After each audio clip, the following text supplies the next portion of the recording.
Saya sudah 4 tahun menikah siri. Menikah siri maksudnya cukup rukun syarat, ada wali, ada saksi 2 orang adil, ada mahar, ada ijab, ada qabul. Kalau cukup syaratnya nikah itu sah. Tapi yang dia maksud siri di sini tidak terdaftar di Kementerian Agama KUA. Siri namanya. Tapi saya tak pernah diberi nafkah lahir batin. Tidak juga satu tempat tinggal. Berarti LDR. Hubungannya melalui Bluetooth. Suami di luar kota, saya di Pekanbaru. Karena saya tak sanggup lihat suami seperti ini, saya pun minta diceraikan. Tapi suami tak mau menjatuhkan talak. Cuman dia WA saya, gini bunyi WA-nya. Kalau kau ingin hidup, pergilah. Tapi jangan pernah hubungi AA lagi. Bagaimana itu Pak Ustadz? Lafaz tolaknya ini lafaz kinayah. Lafaz tolak ada 2. Yang pertama sorih, jelas, tidak ada mengandung interpretasi lain. Kutalak kau, jatuh. Tapi kalau kata dia, pulanglah engkau ke rumah orang tuamu. Kalau kau anakku, anak-anak perempuan, adik-adik, kata suaminya, balik kau ke rumah. Tanya dulu, maksud Allah? Kalau kata dia, maksud aku kau balik aja, tak jatuh talak. Tapi kata dia, maksudku talak. Kalau ada niat talak berarti jatuh talak. Nih, kalau kau pingin hidup sendiri, pergilah. Tapi jangan pernah hubungi aku lagi. Tanya dia, apa maksud kau bodat? Udah tak kau daftarkan aku ke KUA, tidak kau kasih nafkah lahir batin, kau buat pula begini. Memang kau anjing kurap. Saya kalau perempuan dilecehkan memang naik setan saya. Gimana perasaan kita kalau adik kita diginikan orang? Ini namanya batambe indak batali. Dia tidak bisa menggugat ke pengadilan karena tidak ada surat nikah dan tidak ada sigat ta'liq. Kalau ada dia sigat ta'liq, dia bisa gugat ke pengadilan.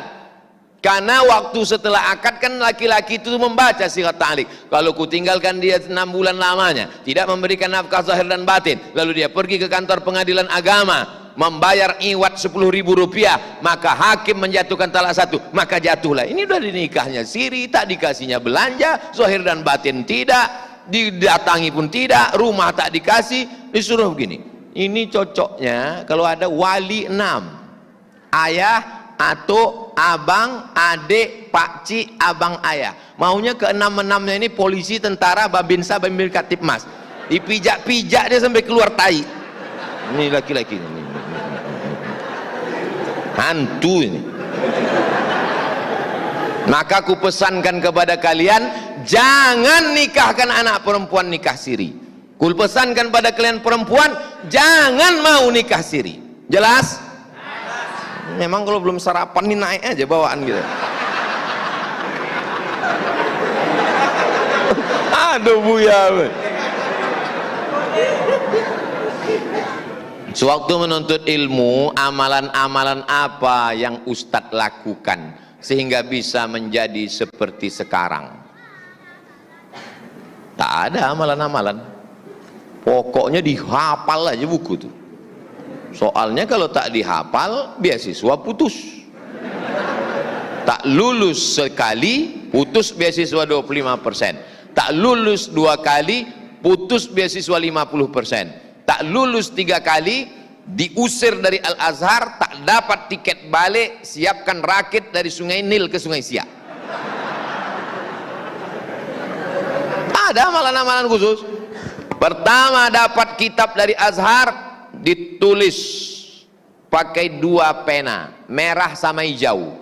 Yang penting merah, yang kurang penting hijau. Baca dari awal sampai akhir. Sebelah kanan kitab, sebelah kiri Kamus Al-Munawwir. Buka, oh itu artinya. Dah, Baca kedua, yang dibaca yang digaris-garis itu aja, yang tak digaris tak usah baca. Baca ketiga diringkas, karena kepala poneng menengok kitab tobal-tobal. Jadi diringkas di ringkasan kecil, ayatnya dihafal, hadisnya dihafal, fatwa ulama dihafal, ya, sambung-sambung. Makanya kalau kawan minta ringkasan saya, Mat, minjam ringkasan kau? Nah, pakailah. Aku tak paham, memang sengaja aku buat begitu. Jadi asal udah dapat digaris. Kawan saya ini selalu menengok buku saya. Dia mau menengok, Somad ini udah halaman berapa baca? Karena saya tahu buku saya itu selalu diperiksanya, saya garis dari belakang. Hebat kali kau, kata. Baru seminggu udah khatam. Kau belum kenal aku, kata.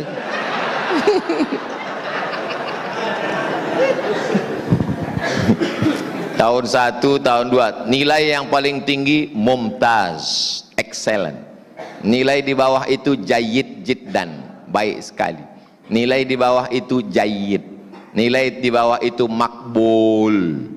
Makbul itu cukup, tak boleh S2. Maka disebut makbul indallah.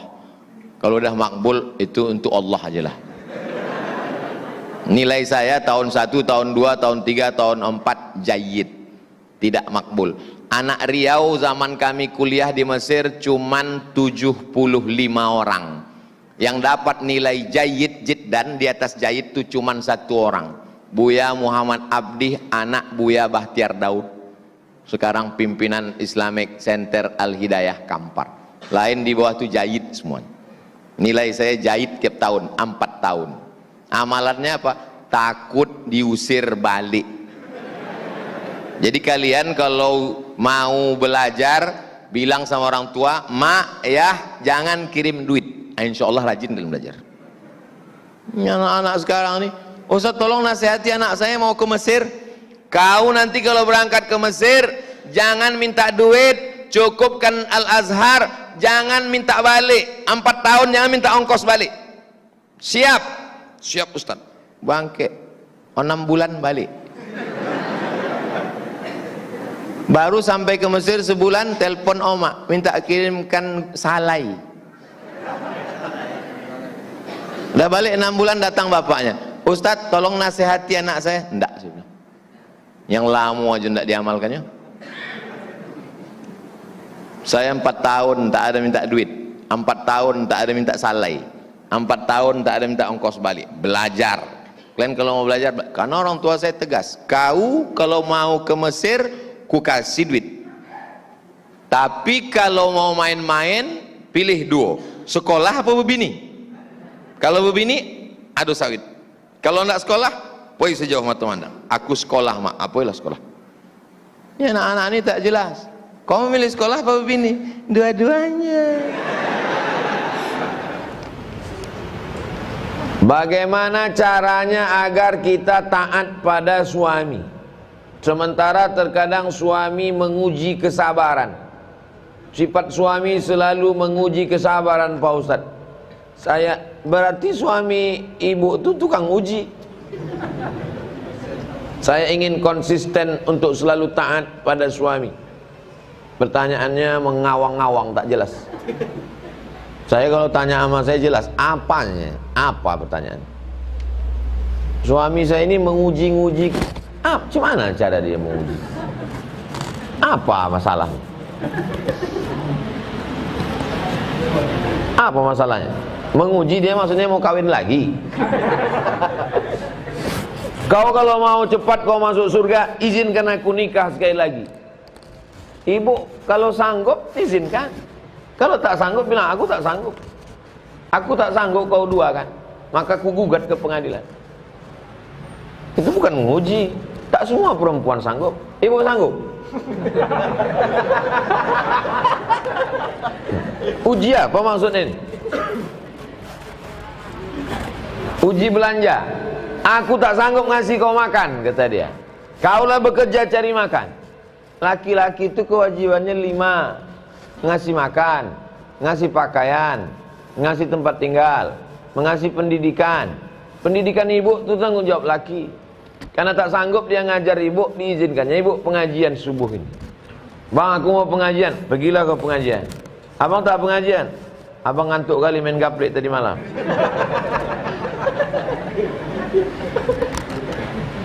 Ini bukan asal laki-laki aja. Itu maka banyak sekarang laki-laki tak sanggup jadi laki-laki, saking beratnya tanggung jawab laki-laki. Jadi bencong dia. Ngasih makan, ngasih pakaian, ngasih pendidikan, ngasih makan, ngasih pakaian, ngasih tempat tinggal, ngasih pendidikan, mengasih perhatian. Itu jawab laki-laki.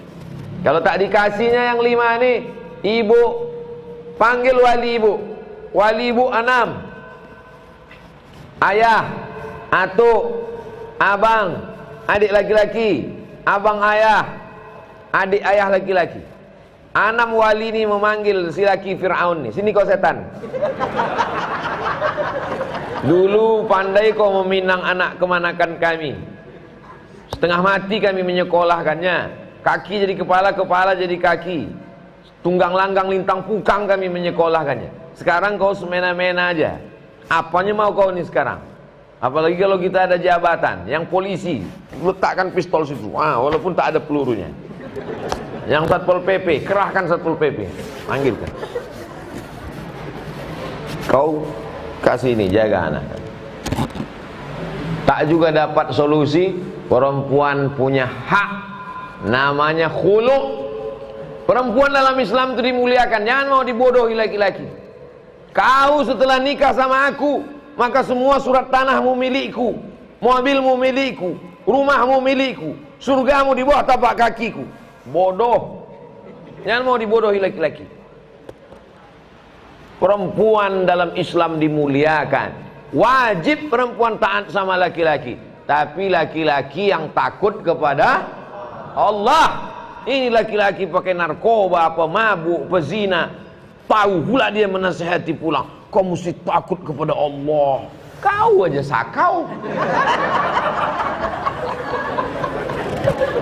Jangan mau kalian dibodohi laki-laki. Anak perempuan. Banyak sekarang pembodohan terhadap anak perempuan. Perempuan jangan mau dibodohi laki-laki. Kenapa Ustadz jelaskan ini betul? Karena saking banyaknya sekarang perempuan ketakutan sama laki-laki. Apa takut sama laki-laki? Batuk laki-laki.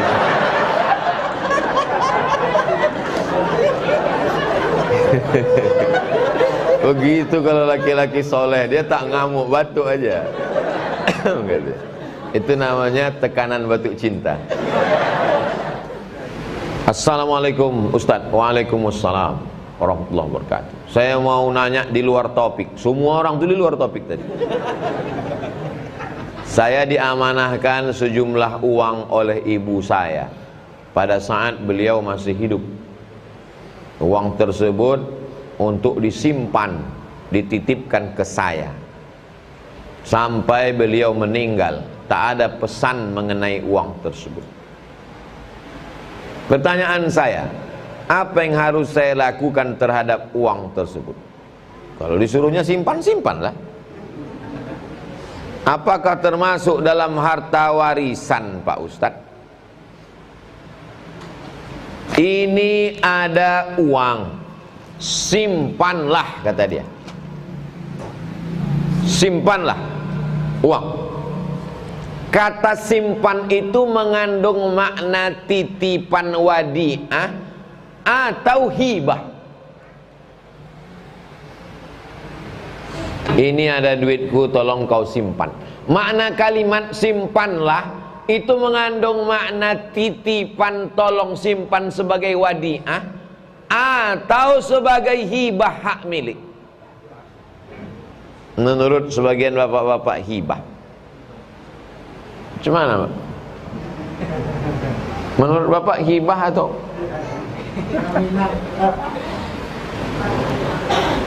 Bu? Menurut ibu kasus ini sebagai hibah atau titipan wadiah? Kalau menurut saya tengok jumlahnya berapa. Kalau ama Iko biasa mengasih 100.000, 500.000, biasa dia ngasih. Hari raya 500.000, Idul Adha 500.000. Kemudian dikasihnya, ini ada uang 500.000, berarti itu adalah hibah, karena dia biasa mengasih begitu. Tapi kalau yang dikasihnya 500 juta, bukan hibah, tapi wadi'ah. Fungsi kalimat dia simpanlah itu maksudnya bukan sebagai pemberian hibah, tapi maksudnya tolong simpankan, karena aku khawatir kalau ku simpan di bawah bantal, bantalnya lebih kecil daripada duitnya. Di sini tak disebutkannya berapa jumlah duit itu. Bingung? Tuh kaedahnya. Kalau jumlahnya seperti pemberian biasa, hibah. Tapi kalau lebih daripada normal, maka sesungguhnya itu adalah wadi'ah, titipan, amanah. Dia sekedar minta pegang, minta simpan, maka itu adalah warisan yang mesti dibagi kepada ahli waris. Jelas? Boleh tanya ke ustadz lain. Ada mufti Kota Pekanbaru, Dr. Mawardi Muhammad Saleh, yang memberi tausiah setiap zuhur di Masjid Ar-Rahman. Tanyakan balik, jangan pegang satu pendapat Abdul Somad, karena ini masih masalah antara wadi'ah, titipan atau hibah. Apa sampai doa setelah kita meninggal dengan almarhum atas nama ayah sambung? Karena ibu sampai saat ini tak mau jujur. Nyo ayah kandungnya nyo ndak tahu. Ayah eko ayah tiri. Kini bahasa kerennya ayah sambung. Sebab ayah iko menyambung kasih sayang. Kalau ambo mati, anak-anak muda kau mengirimkan Al-Fatihah, sampai apa tak sampai? Kok tahu? Kalau ambo mati, anak muda kau bukan anak ambo, mengirimkan doa, Allahumma fir lahu warhamhu wa'afi wa'fu anhu untuk Abdul Somad, sampai apa tidak sampai? Sampai. Kalau kepada ambo aja sampai, apa lagi kepada ayah sambung? Sampai. Siapa menyebut tak sampai? Tapi dalam hadis itu cuma 3. Idza matal insan, Sahih Muslim. Hadis itu ada dalam kitab Sahih Muslim. Paling tinggi Sahih Bukhari. Di bawah Sahih Bukhari Sahih Muslim.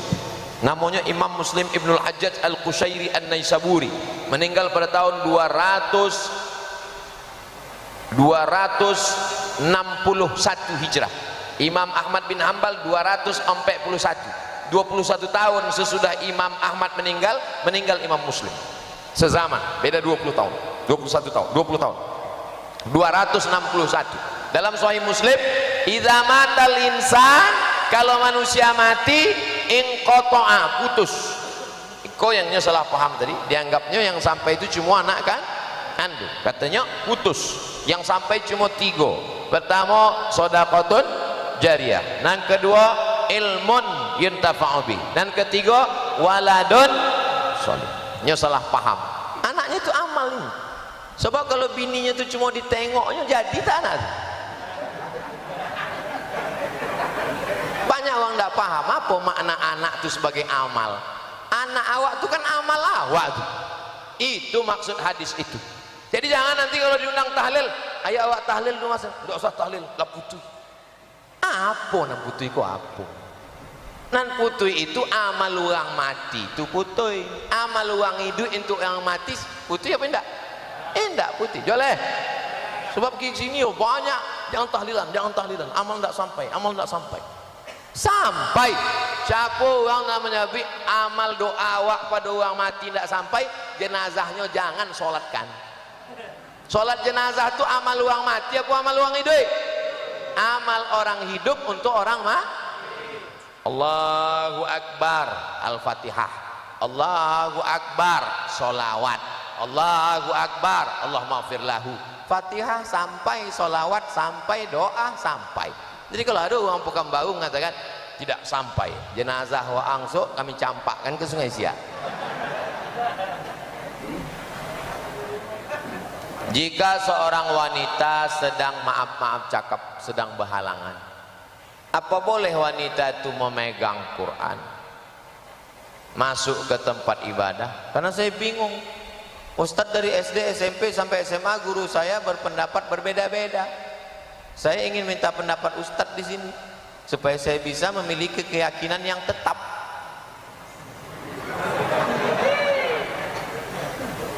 Perempuan yang berhalangan, laki-laki yang sedang junub tak boleh melakukan 7: memegang Quran, membawa Quran, membaca Quran, masuk ke masjid, sholat, puasa, tawaf.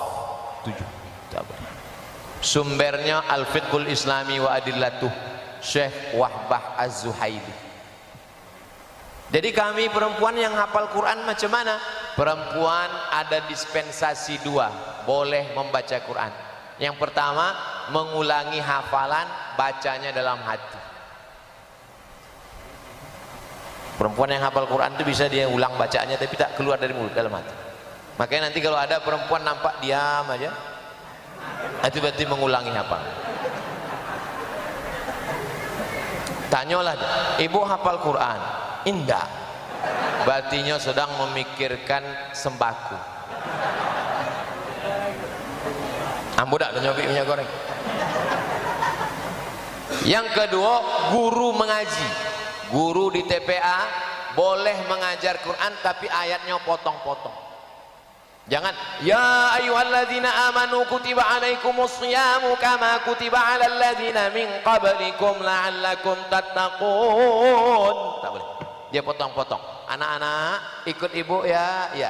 Ya ayyuha, ya ayyuha. Hai orang-orang, hai orang-orang. Allazina, allazina. Yang amanu, amanu. Beriman, beriman. Kutiba, diwajibkan. Alaikum, bagi kamu. Siam, siam, puasa. Kama, sebagaimana. Oh, kama itu sebagaimana? Assalamualaikum, kama itu kemana? Nah, nama saya Kaila. Saya ingin bertanya, bagaimana cara menghafal Quran supaya selesai 30 juz dengan cepat? Sekarang Kaila sudah hafal 14 juz. Kita doakan anak kita supaya anakku Kaila 1 juz ini 10 lembar. Jadi kalau 1 hari dihafal 2 lembar, 1 lembar 10, 1 lembar sehari 2 halaman, berarti 10 hari 1 juz. 1 bulan berarti 3 juz. 10 bulan berarti 30 juz. Teorinya begitu, tapi dia mesti ada murojaah. Kalau di tempat ustadz menghafalnya malam, nanti diulang 5 kali. Diulang habis subuh, diulang habis zuhur, diulang habis asar, diulang habis maghrib, diulang habis isya, baru boleh tidur jam 10 malam. Ditasmikkan itu didengarkan ke ustazah, mengulang-ulang terus. Yang laki-laki dengan Ustadz Al-Nob di Simpang Bingung Nurul Azhar, yang perempuan dengan ustazah di Rimbo Panjang. Jumlahnya sama, tahun lalu 25, tahun ini 25, selepel SMP. Tapi potong ambo dari Jakarta ada yang tidak pendidikan formal, namanya Maskanul Huffaz, Ustazah Oki. Itu memang tak ada pendidikan formal, tamat SMA sama sebelum kuliah sampai usia 24 tahun tahfiz khusus setahun saja, jadi tidak lama-lama. Jadi tak ada sekolah, hanya menghafal. Mudah-mudahan anak-anak muda kita menjadi penghafal Quran. Intinya fokus menghafal, murojaah. Fokus menghafal, murojaah. Tidak boleh nonton TV dan main handphone. Anak-anak tahfiz di tempat ustadz, no TV, no handphone. Assalamualaikum Pak Ustadz. Waalaikumsalam. Suami istri sudah talak, mau rujuk, apa perlu ijab kabul lagi? Kalau belum habis iddah itu 3 bulan, belum habis, maka tidak pakai ijab kabul. Dia cukup balik saja. Apa yang dia ucapkan waktu balik itu? I beg to you my dear. Tidak pakai ijab kabul. Tapi kalau habis iddah, habis 3 bulan, maka dia mesti pakai ijab kok. Ada ijab, ada kabul, ada wali, ada saksi duo, ada mahar. Itu namanya pengantin baru stok lama. Syarat boleh balik itu kalau tolaknya 1, tolak 2. Tapi kalau tolak 3, maka perempuan itu mesti hatta tangki azaujan ghairah, mesti nikah lagi dengan orang lain. Itu zaman dulu disebut dengan nikah Cino buto. Pernah mendengar istilah nikah Cino buto? Zaman dulu dicari Cino-Cino susah nan buto, dipanggil Cino buto siko nikahi jangan doang mau potong tolak 3, tapi orang jangan pegang-pegang gitu. Tuang dalam zaman dulu menabitnya disebut nikah Cino buto. Itu asal situ. Hatta tangki hazaujan ghairah, sampai dia nikah dengan laki-laki lain. Tapi tidak cukup hanya sekedar nikah saja. Hatta tazuqa usailataha wa tazuqi usailatahu. Maaf cakap, sampai nyoba hubungan corainya dengan laki Cino buto tadi, habis iddahnya baru bisa balik lagi. Judul lagunya Kutunggu Janda. Kalau cinta betul, ada lagi yang lebih hebat, anak ampe dan nanti jual. Assalamualaikum warahmatullahi wabarakatuh Pak Ustadz. Waalaikumsalam. Suami saya sakit, tapi saya ingin iktikaf. Mana yang lebih dahulu saya lakukan? Mengurus suami yang sakit atau iktikaf di masjid? Kalau ibu sendiri satu-satunya yang mengurus bapak itu di rumah, maka husnu taba'ulil mar'ati li zawjiha, seorang perempuan husnu, baik mengurus keluarganya sama dengan jihad fisabilillah, karena ibu satu-satunya. Tapi kalau usia ibu sudah 60, 70, lalu kemudian ada anak di rumah dan perginya tak lama, rata-rata etikaf di tempat kita tak macam di Mesir, etikafnya 10 hari 10 malam. Macam etikaf tadi, masuk jam 1, pulang habis subuh. Bang, aku mau etikaf sebentar. Masalah makan abang, minum abang, teh manis segala macam, ini anak kan ada. Iya, tapi beda rasanya kalau nggak ada kamu ya, kata dia. Sebentar aja nih bang, insya Allah tak sampai 3 hari lagi selesai ini. Apa maksud kau? Iktikaf nih selesai. Bukan abang, selesai. Nanti sambil di sana aku doakan abang, hatiku lebih khusyuk, tukar suasana. Jadi bagaimana komunikasi memahamkan bapak? Macam saya ajari pula ibu. Insya Allah paham dia, maka ini baik. Jadi tengok situasi kondisi. Kalau ibu satu-satunya di situ, maka tinggalkan etika, urus dia. Tapi kalau kata dia izin dia, karena perempuan melangkah selangkah keluar rumah tanpa izin suami, maka sesungguhnya masuk dalam nusyuz, durhaka dia. Suami yang bagaimana?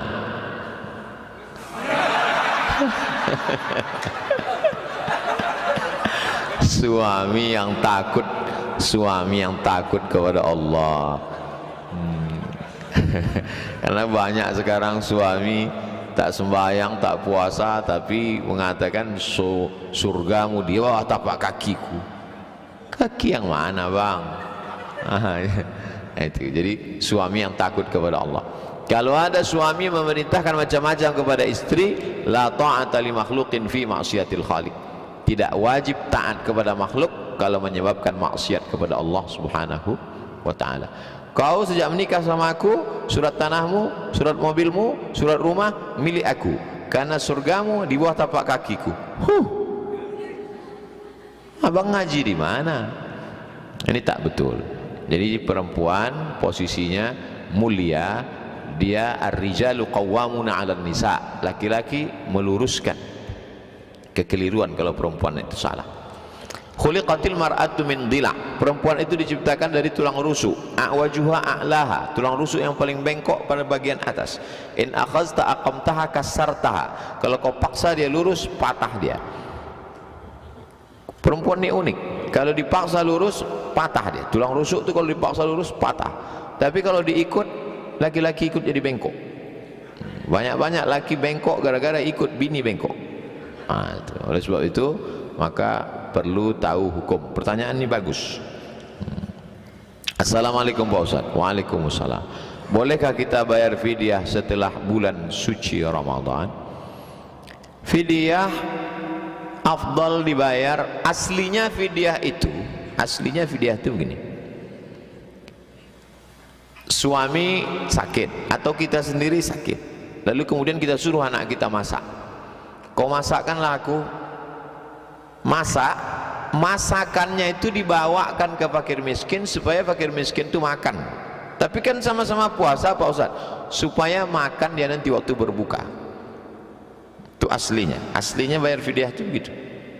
Ada di rumah kita, suami sakit, istri sakit, anak sakit, orang tua sakit, tak mampu puasa, kan kita masakkan dia makan. Nah, masakan makan dia itu nanti dibawakan untuk sahur dan berbuka si fakir miskin. Kenapa? Karena hari itu juga dibayarkan cash. Tapi kalau karena sesuatu dan lain hal dibayarkannya setelah Ramadan, maka tetap boleh. Bukan berarti batal, bukan berarti tak boleh. Dan kewajibannya tidak gugur karena lewat. Sudah lewat Ramadan, masuk ke Syawal, kewajibannya tidak gugur. Jadi kalau dipatok satu hari 50.000 berdasarkan harga porsi tadi, tak puasa 30 hari 1,5 juta, maka dibayarkannya setelah Syawal, maka bayar fidyahnya tetap sah walaupun kurang afdal, karena yang afdal itu langsung. Bolehkah zakat fitrah kita keluarkan di luar kota kita berdomisili? Zakat fitrah itu dikeluarkan di tempat kita tinggal, paling dekat, paling afdal. 40 depan ke rumah, 40 depan rumah, 40 rumah ke depan, 40 rumah ke belakang, 40 rumah ke kanan, 40 rumah ke kiri. Itulah yang disebut dengan tetangga. Mana yang paling fakir miskin di antara mereka itu kita serahkan. Zakat fitrah ini sebetulnya simpel saja. Ambil beras 1 sok 4 mud, lebih kurang 3 kg. Saya ambil 33 kg. Ada yang mengatakan 2,5, ada yang mengatakan 2,6, ada yang mengatakan 2,7, ikhtilaf. Kasih 3 kilo, selesai, tak ada ikhtilaf. Berlebih sedekah. Lalu kemudian kita serahkan. Paling afdal waktunya habis salat subuh, bawa salat subuh, pulang salat subuh, kasihkan. Kalau orang Mesir habis salat subuh tu bawanya ada fakir miskin pinggir jalan, kasih sementara khatib naik mimbar. Karena tujuan dari beras itu supaya tanggal 1 Syawal itu dia hari raya, dia tidak ngemis, tidak lapar, sama-sama kenyang hari itu. Itu tujuannya, simple saja. Adapun lingkungan kita semua sudah, andai orang di Duri ini kaya semuanya, ada lagi fakir miskin yang menerima itu barulah boleh dia keluar. Tak boleh dibawa zakat daging kurban keluar selama ring 1 ini masih lagi ada orang yang membutuhkan. Jangan sampai hari itu dia tak hari raya. Hari raya artinya kenyang. Apa hukum menyentuh atau apa hukum wudhu? Apa hukum wudhu saat menyentuh istri? Apakah wudhunya batal? Mazhab Syafi'i batal, mazhab Hanafi tak batal, mazhab Maliki, 3 mazhab. Mazhab yang paling ringan dalam masalah wudhu Hanafi, tak batal. Karena makna aula mastumun nisa bukan menyentuh, maaf cakap jima baru batal. Hanafi. Mazhab Syafi'i yang paling berat batal. Bernafsu tak bernafsu batal. Bertolak belakang antara 2 mazhab. Paling berat Syafi'i. Bernafsu tak bernafsu bersentuh batal. Hanafi bernafsu tak bernafsu bersentuh tak batal. Jima baru batal. Yang pertengahan mazhab Maliki. Kalau bernafsu batal, tak bernafsu tak batal. Kau tadi kau sentuh, aku tak bernafsu. Tapi bini kau, aku bini orang baru bernafsu, kata dia.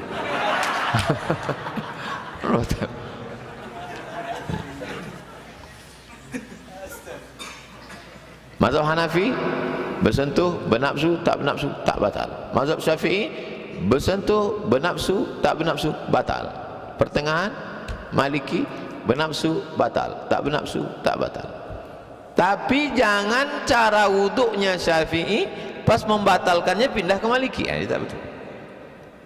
Beda cara wuduk Syafi'i dengan Maliki, pas muka sama, pas tangan sama, pas kepala berbeda. Mazhab Syafi'i sikit saja kena sah. Kalau mazhab Maliki semua mesti kena. Basahkan tangan, kena dari depan sampai ke belakang. Maju ke muka, kena ke telinga. Ini mazhab Maliki. Jadi kalau mau tak batal waktu menyentuh, tak bernafsu, wuduknya mesti mazhab Maliki. Mau ke mana? Mau undangan. Terpikir dia nanti di hotel payah wuduk, payah kencing. Pas di hotel takutnya bersalaman sama orang. Lalu wuduk, dia pakai wuduk mazhab Maliki. Muka, habis muka, tangan, habis itu basahkan. Habis itu kaki. Habis itu pas dia itu salaman. Barakallahu lakuma wa barak. Kena ujung. Habis itu masuk ke hotel, sholat asar. Allah. Abang tak wuduk, tak batal. Kenapa tak batal? Aku tak bernafsu. Tak bernafsu abang nengok perempuan cantik tadi. Aku sekarang bernafsu sama laki-laki gitu. Makin gawat aja bang gitu. Assalamualaikum warahmatullahi wabarakatuh. Waalaikumsalam. Bagaimana cara mengerjakan badal sholat? Yang ada tuh qadha sholat untuk orang yang hidup, yang sholatnya tinggal waktu muda-muda dulu. La kafarata laha illa dzalik, tidak ada yang bisa membalas, menebus sholat illa dzalik, kecuali sholat itu sendiri. Sepakat 4 mazhab tentang qadha sholat wajib. Tulisannya Ustaz, buka Google, yang menulis itu sahabat Ambo. Buka Google, tulis di situ qadha salat Ustadz Sarwat. Qadha salat Ustadz Sarwat. Udah, jelas itu. Qadha salat yang terlewat, rumahfikih.com, Ustadz Sarwat. Sepakat 4 mazhab, sholat yang tinggal wajib diqadha. Tidak bisa hanya dengan istighfar, tak bisa pergi umroh. Sholat doang yang dulu tinggal, ambolah umroh. 1 rakaat di Masjidil Haram itu 1.000 kali. Tak bisa, mesti qadha. Usolli fardhu zuhri 4 rakaatin qadhaan. Ada dulu, habis ada baru qadha. Cara mengqadhanya Ustaz, habis subuh ada sama imam, habis itu qadha. Jangan diqadha di masjid. Beko makmum berbisik, siapa? Sosek. Qadha di rumah sebab tak ada ba'diyah subuh. Habis zuhur qadha, habis asar qadha. Usolli fardal asri 4 rakaatin qadhaan. Tapi tak boleh solat setelah asar kecuali qadha. Habis maghrib qadha, habis isya qadha. Berapa lama mengqadha? Berapa lama tinggal? Ambo bau taubat buya. Bila? Pagi tadi. Selama kau tak sembahyang? Tak. Umur berapa? 40. Akil balik 10. 30 tahun qadha. Kalau meninggal 5 tahun, alhamdulillah pemutihan. Lunas. Qadha. Jangan lupa qadha. Selama proses qadha kau, apakah awak boleh solat sunat? Boleh.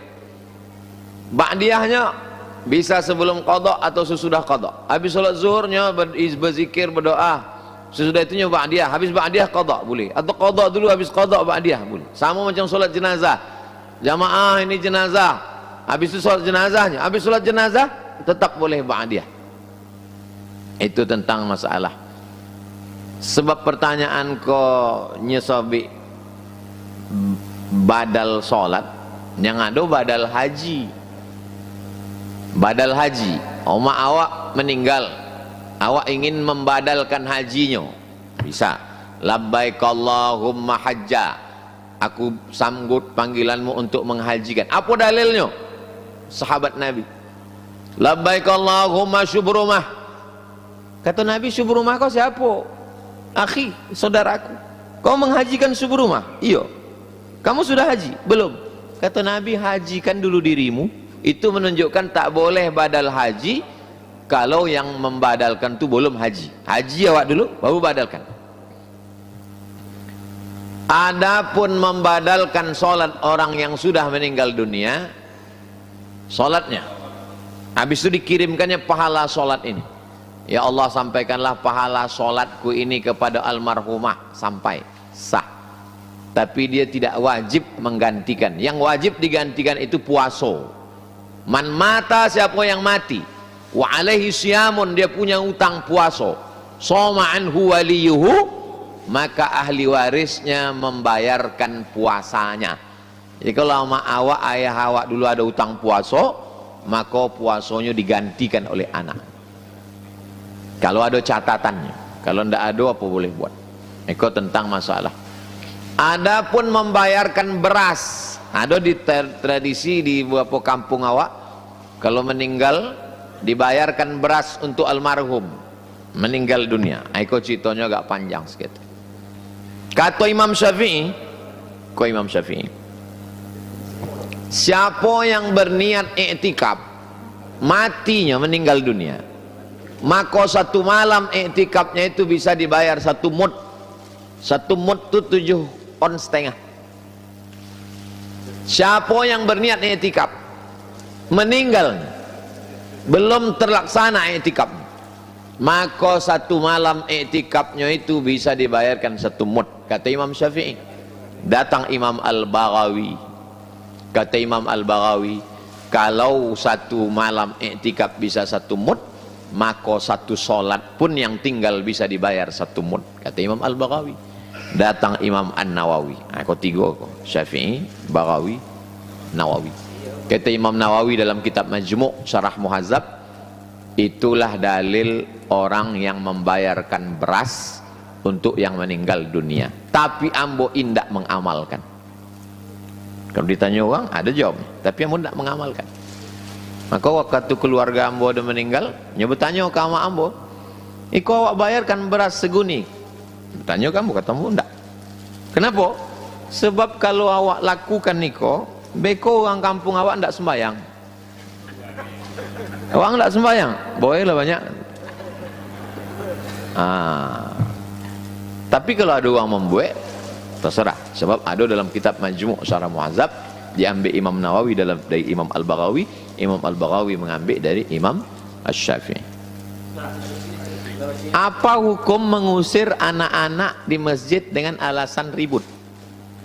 Iko yang pertama dia tidak tahu, yang kedua sakit hati anak kono walau.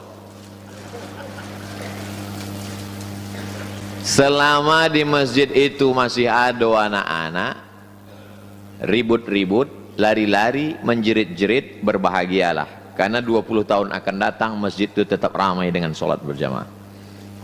Tapi kalau di masjid itu sudah sunyi, isinya orang tua-tua, maka insya Allah masjid itu innalillahi wa inna ilaihi raji'un. Bisa-bisa jadi ruko masjid itu 10 tahun lagi. Tapi dalam hal ini kita mesti buatkan aturannya. Masjid Agung An-Nur bagus. Beberapa tahun yang dulu, waktu ambo masih ada jadwal rutin tausiah Ramadan, anak-anak disusun satu sop di belakang, ada petugas pakai baju warna hijau, pakai rotan panjang. Ambo dari jauh, ambo tengoknya memukul ke lantai. Begitu ambo dokek, apa kau kata? Nah, ya, menakutkan anak-anak kau. Enggak, anak kok enggak, ditangkap Komisi Perlindungan Anak awak.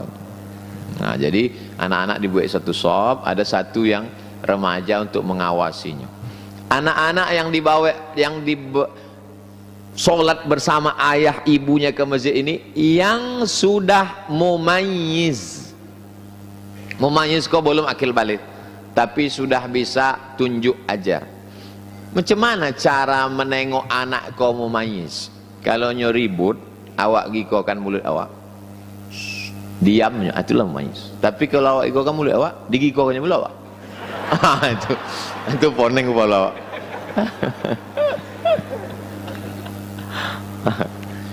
Nyo khawatir awak besuo anak-anak yang ulun mumayyiz sama orang tua yang hampir hilang akal. Itu bahaya. Yang iko ndak ada akal, yang iko kurang akal. Itu pocah saja dia. Apalagi anak-anakku lagi ke sana, lagi ke sana, bekerja ke siko, apa aku letaknya kacamata di bawah. Anakku asal lalu, ai katanya. Selesai semua, salam tu ndak dua oleh sekanan. Assalamualaikum warahmatullahi. Anak wang. Dah berkelahi anu saja.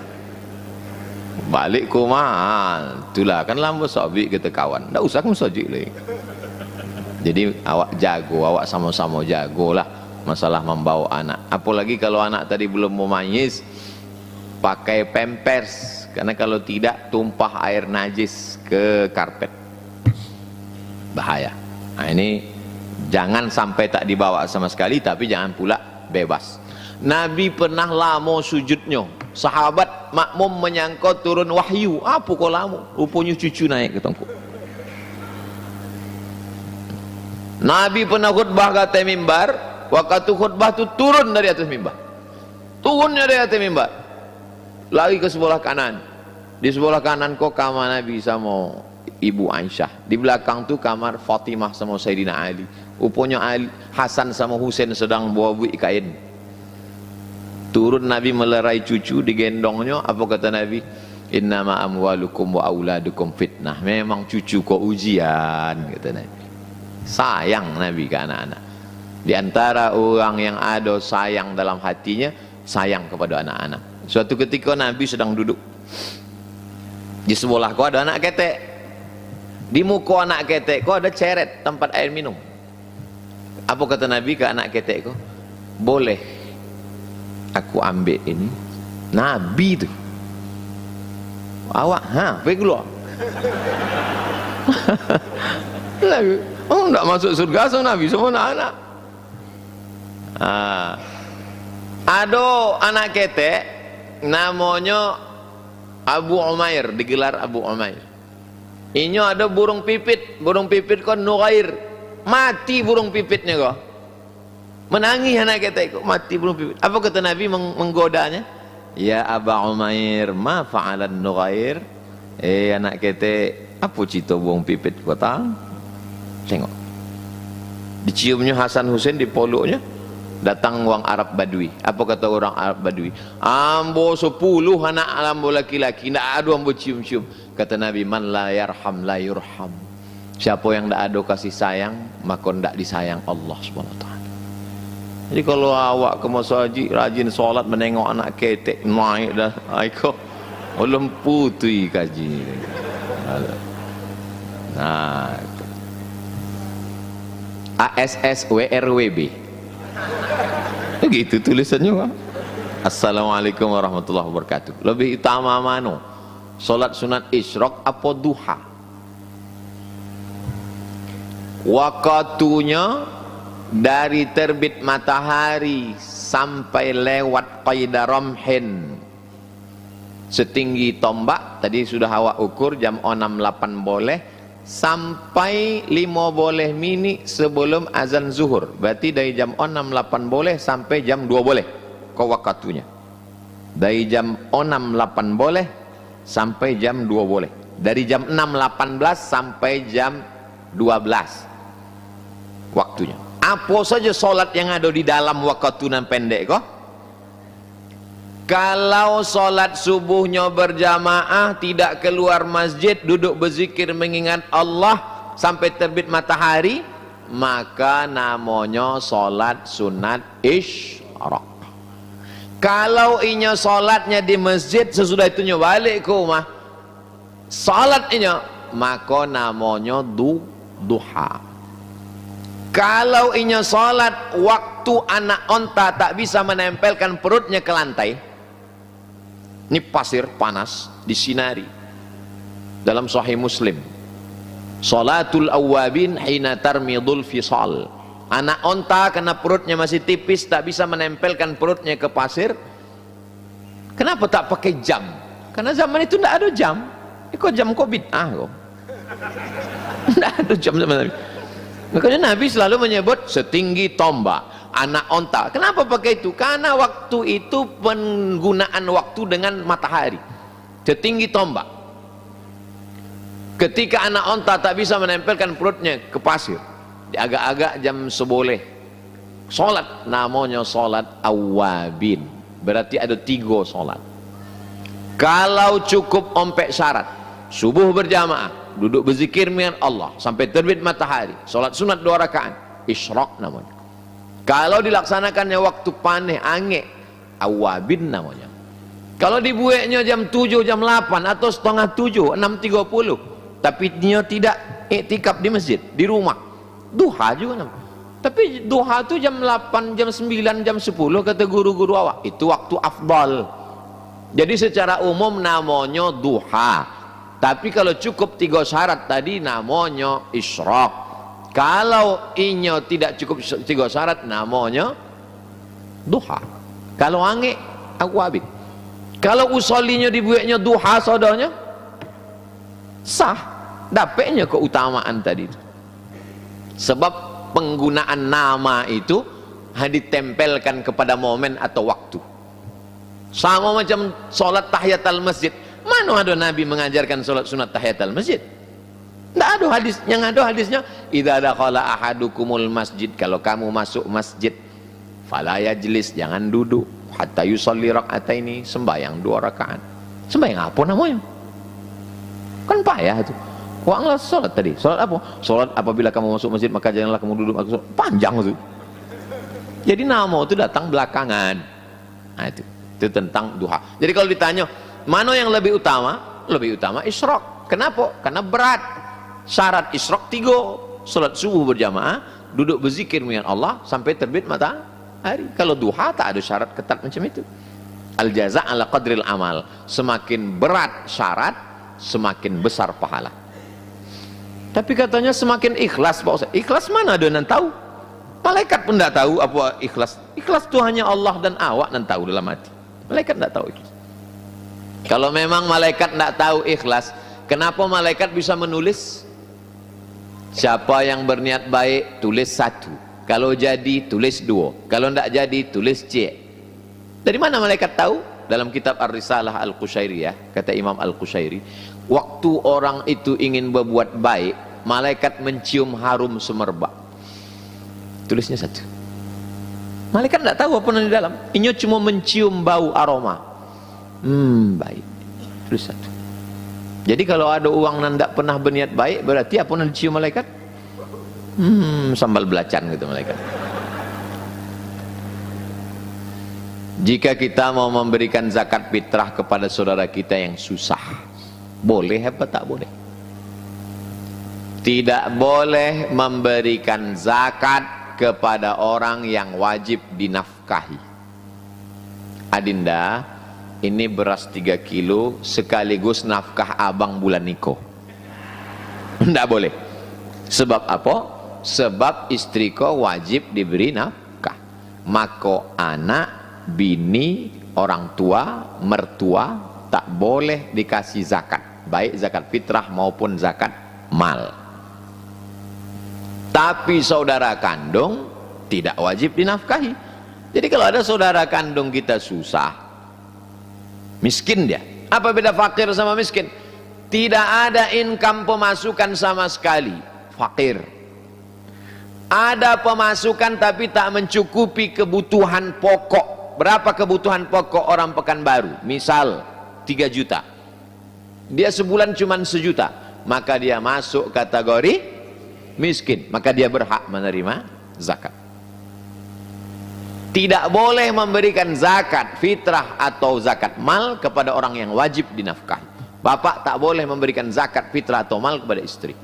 Tapi kalau istri itu kaya, dia boleh berzakat ke suami. Bini kayo, laki miskin, bolehnya berzakat. Bang, iko zakat ambo, tapi jangan macam-macam. Zakat. Kenapa? Karena suami tidak wajib dinafkahi istri. Kalau ada istri-istri yang kaya-kaya, yang baik-baik, yang solihah ini memberi ke suami, itu bukan karena dia wajib menafkahi, tapi karena hatinya tulus dan suci. Jangankan gaji nih bang, nyawa aku berikan. Dalam sinetron-sinetron. Apa perlu ijab dan qabul saat menyerahkan zakat? Wa sholli alaihim inna salataka sakanul lahum. Doakanlah mereka yang membayar zakat itu, karena doamu untuk mereka menenangkan mereka. Barakallahu laka fima a'taita. Semoga Allah memberikan berkah kepada engkau atas zakat yang kau berikan ini. Ijab dan qabul bukan rukun, bukan syarat. Yang rukun adalah niat di dalam hati. Itu makanya zakat di Malaysia bayarnya pakai kartu. Ngantri orang mau bayar zakat. Kenapa? Karena kalau bayar zakat dipotong pajak. Anda sudah bayar zakat sekian, pajak Anda berkurang. Siapa yang memperjuangkan ini? Anggota legislatif di parlemen. Itu jihad konstitusi namanya. Dan di kita pun gitu, kalau dia bayar ke Basnas, Badan Amil Zakat Nasional, masyarakat Pekanbaru, bayarkanlah zakat ke kantor Basnas Komplek Masjid Ar-Rahman. Nah, udah mana ketua Basnasnya? Udah sampai lah iklannya lah. Itu hadir gitu yang dalam. Bayar zakat. Jadi andai dibayarkannya melalui online, tak ada ijab dan qabul, maka sah. Tapi kami di kampung dulu afdal. Ambo bayarkan zakat ambo tahun iko untuk anak ambo tunai sah. Ambo boli lagi beras iko untuk ambo, yo. Ambo bayarkan untuk bini ambo tunai. Ambo boli beras iko lagi, yo. Ambo bayar untuk anak nomor 2, yo. Ambo boli boy iko lagi, yo. Ambo bayarkan untuk anak nomor 3, yo. Iko nan diboli ko boy siapa? Akadnya mantap. Tapi jual beli kok fasid. Sebab awak memboli beras, berasnya punya siapa? Kecuali amil itu memang agen boleh. Ini agen, aduh, satu kontainer di belakang itu bisa. Ambo boli boleh kok 2,5 kilo atau 3 kilo tunai. Ambo bayarkan untuk bini ambo, itu kau bolehnya, boleh nambah, bisa, tapi kau boleh itu pula balik lama-lama kuya. Apa cerita kau? Ustadz, bagaimana cara menghilangkan hasad dan dengki? Yang pertama, kita mesti periksa apakah kita kena hasad. Bahasa Arabnya hasad, bahasa Indonesianya dengki. Orang kita suka mubazir, hasad dan dengki sama lah itu. Pertama, kita mesti medical check up. Saya pergi ke rumah sakit, daftar dokternya 2 meter, SPOG spesialis obgyn kandungan, SPOT spesialis ortopedi tulang belakang, spesialis kulit kelamin, tapi tak ada di situ spesialis hasad.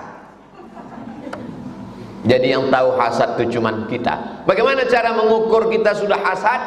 Karahatun ni'mah alal mun'ami alaih. Tak senang menengok orang lain dapat nikmat. Ini mau hari raya, tiba-tiba tetangga beli mobil baru, naik darah tinggi. Hasad. Tak senang menengok orang lain dapat nikmat.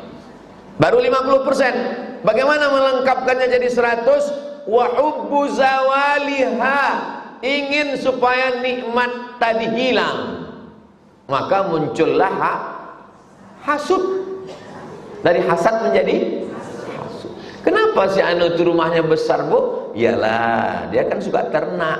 Ternak apa? Ternak tuyul. Kau kan sama kuliah sama dia kan? Iya. Kok bisa dia dapat jodoh duluan? Iyalah, dia pakai pelet. Maka sering dia ke sana Gunung Kidul nyari dukun. Yang pertama, kenali diri bahwa kita sudah kena penyakit hasad. Setelah kita tahu kena penyakit hasad, maka tengok apa efeknya. Pagi minum teh pakai gula, siang minum susu pakai gula, malam minum kopi pakai gula. Kenapa dia minum gula terus? Karena dia tak tahu bahaya gula. Tapi begitu dikasih tahu kalau kau kena gula, nanti diamputasi, akan dipotong. Tengok TV-TV itu. TV zaman dulu bekaki, TV zaman sekarang kena amputasi.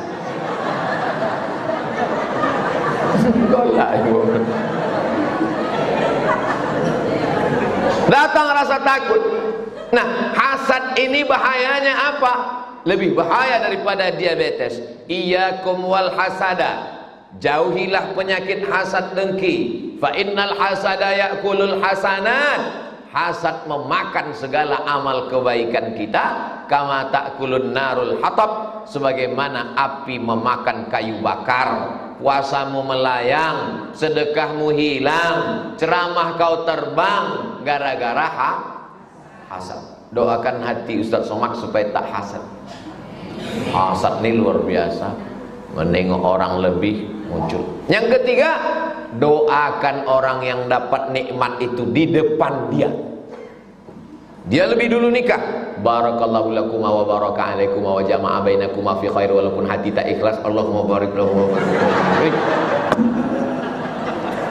Sama-sama nikah. Bisa pula dia dulu punya anak. Sama-sama nikah Januari, pas April dia punya anak. Hasad, dengki. Doakan di depan orangnya, menghilangkan. Yang keempat, tahadu tahabu. Berbagi hadiahlah kamu, maka kamu akan berkasih sayang. Saya insya Allah orang-orang yang ngasih hadiah itu ingat saya. Iyalah Ustaz dikasih, bukan, kita memberi itu juru. Makanya ada buku judulnya The Miracle of Giving. Keajaiban memberi. Menerima nikmat, tapi memberi juga jauh lebih nikmat. Kalau tak percaya, tanyalah kepada bapak-bapak yang sudah memberi tadi. Rasa nikmat yang mereka rasakan tak bisa kita rasakan sebelum kita membuat seperti yang mereka lakukan. Andai pun kita merasakan, perasaannya belum tentu sama. Kenapa? Karena rasaku bukan rasamu. Nah, yang kelima, doakan dia an zahril ghaib. Tengah malam, waktu tahajud. Ya Allah, tetanggaku, kawanku sekantor, sama-sama kerja, panjangkan umurnya, sehatkan badannya, murahkan rezekinya. Ku tengok mobilnya lebih mahal, cepat melunaskan ya Allah. Jangan sampai dia mati dalam keadaan terjebak kredit macet. 5 jurus membersihkan hati. Mudah-mudahan hati kita bersih menghadap Allah. Yauma la yanfa'u malun wala banun. Hari itu tak ada gunanya harta, tak ada gunanya anak. Illa man atallah, kecuali orang yang datang menghadap Allah biqalbin salim, dengan hati yang bersih. Membersihkan baju senang, membersihkan badan senang, membersihkan hati susah. Ramadan membersihkan hati. Keluar dari Ramadan minal aidin, kembali balik seperti keluar dari rahim ibu. Bagaimana cara menyikapi teman yang suka menyesatkan, membid'ahkan sehingga menyebabkan perpecahan? Maksudnya yang satu lapis. Apa satu lapis itu? Salapi. Itu selapis.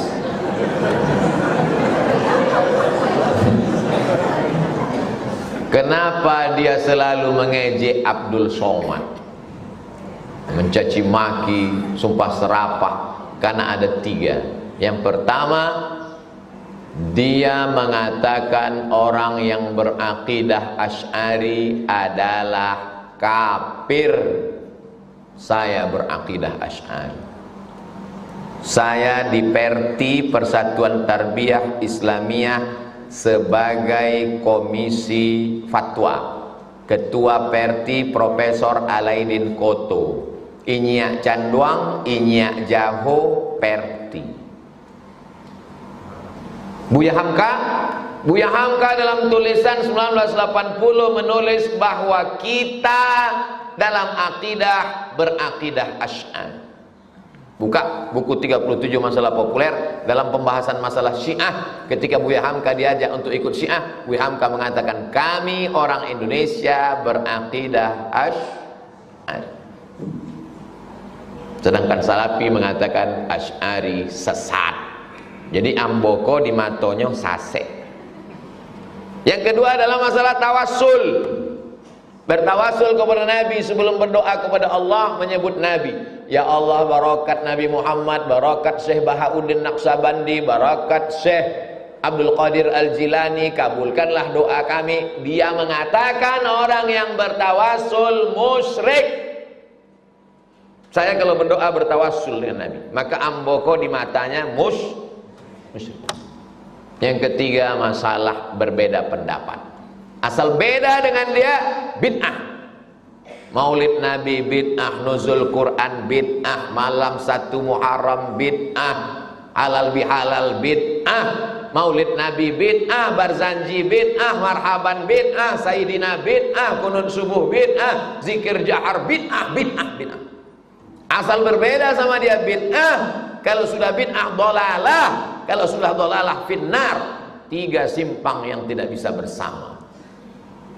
Jadi bagaimana solusinya? Jelaskan. Dikumpulkan oleh Profesor Akbarizan, imam-imam sepekan baru di kantor MUI depan Masjid Ar-Rahman. Ambo memberikan materi. Saya jelaskan tentang masalah 3, akidah Asy'ari, masalah tawassul, masalah bid'ah. Ulama mesti menjelaskan. Maka undanglah ulama Ahlus Sunnah wal Jamaah ke masjid, akan datang kemari kelompok ustadz Sunanul Mustafa membacakan Sahih Al-Bukhari, kitab Sahih Al-Bukhari. Lalu kemudian ustadz dari Sunanul Mustafa, Ustadz Al-Nob dan kawan-kawan, Ustadz Zul Henry Rais dan kawan-kawan menjelaskan supaya kita tidak diserang dalam 3 masalah besar. Akarnya yang 3 ini, baru yang lain itu cabang-cabang.